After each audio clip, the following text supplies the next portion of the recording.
जब वह पड़ गया चुड़ैल के प्रेम में। रमेसर काका के पास एक लहड़ा गाय थी। वे प्रतिदिन सुबह ही इन गायों को दुहदाकर चराने के लिए निकल पड़ते थे। सुबह से लेकर शाम तक रमेसर काका गायों को लेकर इस गांव से उस गांव, तो कभी नदी किनारे, तो कभी कभी इस जंगल से उस जंगल घूमा करते थे और दिन ढलते ही गांव की ओर निकल पड़ते थे। जब रमेसर काका गायों को चराने के लिए निकलते तो सत्तू और भुजाभरी के साथ ही कभी कभी दही, दूध आदि भी ले जाते और भूख लगने पर किसी पेड़ की छाया में बैठकर खाते पीते। रमेसर काका कभी भी अपने साथ पानी नहीं ले जाते और ना ही लोटा रखते। प्यास लगने पर या तो वे नदी का जल पीते, नहीं तो जंगल, सरह, गांव से बाहर का खुला खेत आदि भाग जिसमें दूर दूर तक कोई बस्ती, घर आदि न हो, आदि में होने पर लाठी से मारकर महुए और आम आदि के पत्ते तोड़कर उन्हें अपने गमछे की एक छोर में बांधते और फिर इस गमछे के दूसरे छोर को अपने साथ सदा लिए रहने वाली धोती के एक छोर से बांधते तथा फिर इसे किसी कुएं में डालकर पानी निकालते। इस विधि को झोंझ कहते हैं। इसमें बहुत अधिक पानी तो नहीं निकलता, पर 2 से 3 बार में पीने भर का पानी अवश्य निकल आता है। एक बार की बात है कि रमेसर काका बीमार पड़ गए। अब उनके गाय गोरू को चराने कौन ले जाए। वे बहुत परेशान हुए, क्योंकि एक दिन भी इन गायों को चराने में देर होने पर यह बोलने लगती थी और खूंटे के पास हगमूत कर इतना चकल्लस करती थी कि खूंटे के आसपास की जगह सने गोबर माटी से भर उठती थी और जब तक इन्हें खोला नहीं जाता रंभाती रहती। एक दिन बीता, 2 दिन बीता, पर रमेसर काका की तबीयत ठीक नहीं हुई। रमेकर काका अब इन 2 दिनों में गायों के आगे पुआल या खांची में भूसा घास आदि डाल देती और पानी आदि दिखा देती, पर गाय प्यास लगने पर पानी तो पी लेती, पर पुआल आदि खाने का नाम नहीं लेती और बेचैनी से खूंटों के आसपास घूमा करती। इन 2 दिनों में तो कुछ गायों ने अपना पगहा भी तोड़ दिया और चरने के लिए भागने लगी। कैसे भी करके रमेसर काका ने इन गायों पर काबू किया। तीसरे दिन भी रमेसर काका की तबीयत जब ठीक नहीं हुई तो उन्होंने सनेसा भेजकर अपने ससुराल से अपने सरपुत घनेसर को बुला लिया। घनेसर 16-17 साल का किशोर था और बहुत ही सुंदर तथा भला चंगा था।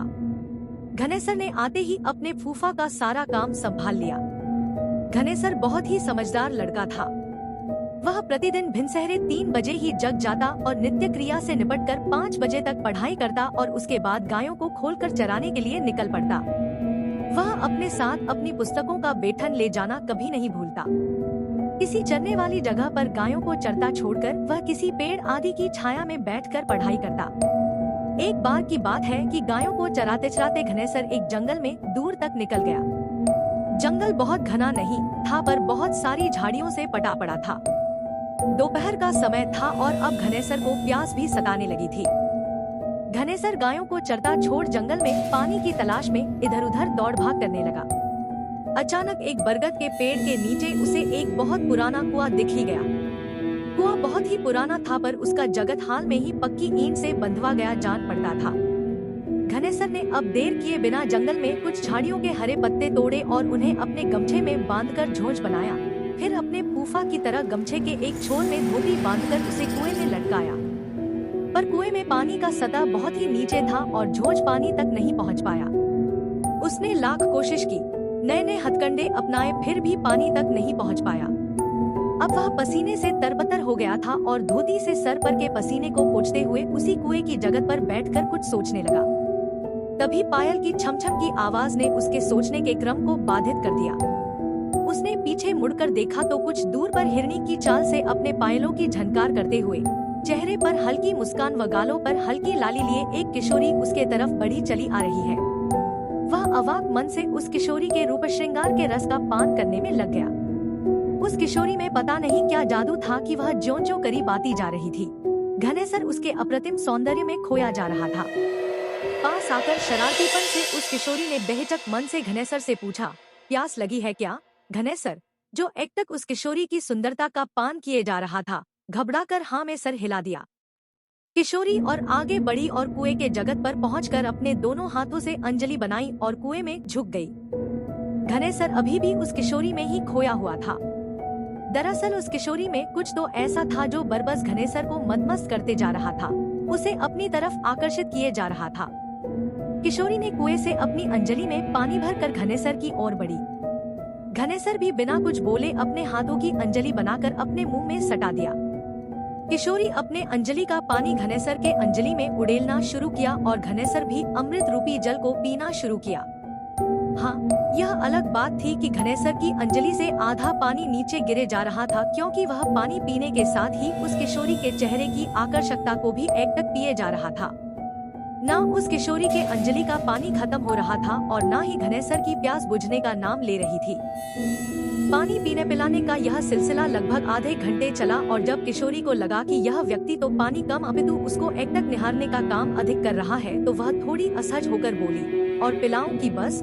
अब फिर घनेसर ने कुछ बोले केवल ना में सिर हिला दिया। इसके बाद उस किशोरी ने घनेसर से एक मादकता भरी आवाज में फिर पूछा, अब मैं चलूं? फिर घनेसर ने हाँ में सिर हिला दिया। किशोरी फिर हिरणी की चाल से पता नहीं जंगल में कहां खो गई। घनेसर कुछ समय तक तो चुपचाप उस कुएं की जगत पर बैठा रहा और फिर अचानक पता नहीं क्या सूझा कि उठकर गायों की ओर चल दिया। गायों की दिशा में बढ़ते समय घनेसर कोई प्यार भरा गीत गुनगुना रहा था। गायों को लेकर घनेसर घर पहुंचा। आज वह बहुत खुश लग रहा था और रहकर कोई प्रेम भरा गीत छेड़ जाता था। उसकी भूख प्यास गायब हो चुकी थी और उसने अपनी बुआ के लाख कहने के बाद भी रात को कुछ नहीं खाया और अपनी खाट पर सोने चला गया। उसकी आंखों से नींद पूरी तरह से गायब थी और पता नहीं क्यों उसे एक खुशनुमा बेचैनी सताए जा रही थी। वह लेटे लेटे कभी कभी खाट से उठ जाता और कुछ गुनगुनाने के बाद या दो चार कदम चहलकदमी करने के बाद फिर से खाट पर लेट जाता। उसे एकदम से समझ में नहीं आ रहा था कि वह क्या कर रहा है या उसके साथ ऐसा क्यों हो रहा है। अचानक वह जागते हुए एक स्वप्न देखने लगा और यह स्वप्न कुछ और नहीं, बस आज दिन भर के उसके कार्यकलाप थे। उसने अपने को गाय चराने के लिए जंगल में जाते हुए देखा, फिर कुएं की जगत पर बैठा देखा और फिर उस किशोरी का आना और उसे पानी पिलाना। इतना स्वप्न देखते ही या यूं कहें कि याद करते ही वह गदगद हो गया, पर आगे घटित घटना को याद करके कुछ तो ऐसा हुआ कि उसे काट मार गया और उसने थूक सटक ली। अचानक घनेसर को पता नहीं क्या सूझा कि वह डरकर उठकर बैठ गया। बिना देरी किए उसने सिरहाने रखी माचिस से एक तिली निकाला और पास में रखे ढेबरी को जला दिया। ढेबरी की धुंधली रोशनी में उसके माथे पर आई पसीने की बूंदों को साफ देखा जा सकता था। आप बता सकते हैं कि उसके साथ ऐसा क्यों हुआ? दरअसल उसके जहन में यह सवाल कुरेद गया कि वह किशोरी इतने गहरे कुएं से अपने हाथ की अंजलि बनाकर पानी कैसे निकाल दी और साथ ही उसने इतनी देर तक पानी पिया फिर भी उस किशोरी के अंजलि का पानी खत्म होने का नाम क्यों नहीं ले रहा था। उसने भूत प्रेत की बहुत सारी घटनाएं सुन रखी थी। उसके मुंह से अचानक निकल पड़ा, भूतनी। इसके बाद डरे समय घनेसर ने उस डिबडिबाती ऐसे टिमटिमाना की लगे कि अब बुझ गया। ढेबरी के प्रकाश में ही बैठे बैठे रात गुजार दी। सुबह सुबह डरा सामा घनेसर गायों को लेकर सरेह की ओर निकल गया। उसने मन में एकदम से सोच लिया कि अब भूलकर भी उस जंगल की ओर नहीं जाऊंगा, पर कहीं न कहीं उसके जहन में उस किशोरी की यादें अंगड़ाई ले रही थी। न चाहते हुए भी उस किशोरी का अनुपम सौंदर्यवान चेहरा उसकी आंखों के आगे घूम जाता और अपनी आकर्षकता का एहसास करा जाता। सरे में गायों को चरता छोड़ वह पास ही में एक सूखी गढ़ी के किनारे एक आम के पेड़ के नीचे बैठकर उस किशोरी के बारे में सोचने लगा। उसे पता नहीं क्यों ऐसा लग रहा था कि वह किशोरी को काफी समय से जानता है, वह उसकी परिचित है। उस किशोरी का सौंदर्यपूर्ण शरारती चेहरा याद आते ही सहसा सामा घनेसर मुस्कुरा देता। उस पेड़ के नीचे बैठे बैठे सोचते हुए घनेसर को पता ही नहीं चला कि कब सूर्य उसकी सर पर आ गया और डालियों पत्तों के बीच से उसके साथ आंख मिचौली खेलने लगा। घनेसर उठा और गायों की ओर चल दिया। गायों को हाँ कहा कर एक पास करने के बाद फिर वह उस पेड़ के नीचे आ गया। पेड़ के नीचे आकर घनेसर ने कांधे पर रखी धोती को दोहराकर बिछा दिया और गमछे को सर के नीचे लगाकर वहीं लेट गया। सरे में कुछ चरवाहे या किसान नजर आ रहे थे। डरने की कोई बात नहीं थी क्योंकि दिन था और उस सूखी गढ़ी के एक किनारे रजमतियां काकी पेड़ों पर से गिरे सूखी लकड़ियों को एकत्र कर रही थी। लेटे लेटे रत जगा किए घनेसर को पता नहीं कब नींद आ गई, पर नींद में भी वह सहमा सामा दिख रहा था। पर कभी कभी उसके चेहरे पर एक मिनटी मुस्कान आ जाती। ऐसा लग रहा था कि वह किसी भूत और देवता की लड़ाई देख रहा है। भूत का विकराल रूप उसे डरा जा रहा था तो देवता का उस भूत पर हावी होना उसे हर्षित कर जा रहा था। सोए हुए घनेसर को पता नहीं क्या हुआ कि वह सकपका गया और उठ बैठा। दरअसल उसे ऐसा लगा था कि कोई मखमली उंगलियों को उसके बालों में पिरो रहा है और रहकर उसे सहला रहा है।